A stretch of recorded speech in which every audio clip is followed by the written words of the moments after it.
کہ یہ صدیوں پر محیط سفر ہے۔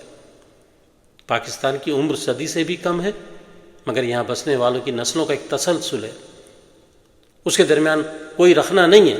اس طرح کے سماجی فیبرک ایک دن میں نہیں بنتے، برسوں بلکہ صدیوں میں بنتے ہیں۔ اور جب ہم اس صدیوں کے سفر کا قدر بلندی سے تنقیدی و تجزیاتی جائزہ لیتے ہیں تو دکھائی دیتا ہے کہ یہ کسی ایک خطے سے مخصوص نہیں بلکہ بہت دور کے قبائلی نظام سے جڑا ہوا ہے۔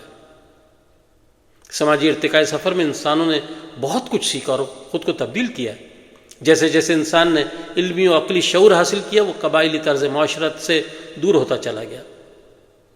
وہ قبائلی طرز زندگی کے بہت سے اصول و ضوابط ایسی قدیم روایت سے جڑے ہوئے ہیں جو بدلنے کی صلاحیت سے محروم ہوتے ہیں۔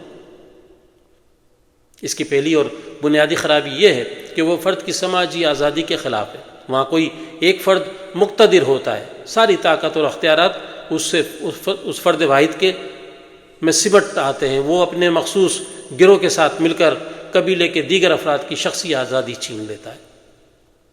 وہ جو بھی فیصلہ کرتا ہے سب کو ماننا پڑتا ہے، اس کے اقتدار کا کوئی دورانیہ نہیں ہوتا۔ وہ ہمیشہ قائم رہنے پر یقین رکھتا ہے۔ اسے وہ لوگ اچھے لگتے ہیں جو اس کی حاکمیت کو منون قبول کرتے ہیں، اس کی تعریف کرتے ہیں، اس کے گن گاتے ہیں۔ اس بات کو سادہ لفظوں میں بیان کیا جائے تو ایک ہی لفظ سامنے آتا ہے، وہ ہے شخصیت پرستی۔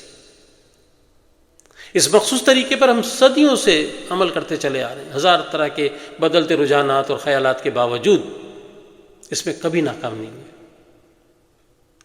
مقتدر قوتیں یہاں بسنے والے عوام کی نفسیات سے بہت اچھی طرح آگاہ ہیں۔ انہیں باشعور، تعلیم یافتہ، حقیقت پسند، سائنسی فکر اور روشن خیال عوام نہیں، بھیڑ بکریاں درکار ہوتی ہیں،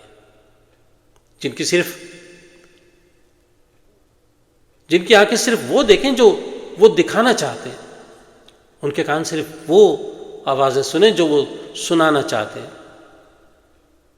اور ان کی زبانوں سے صرف وہی لفظ اور جملے ادا ہوں جو وہ خود سننا چاہتے ہیں۔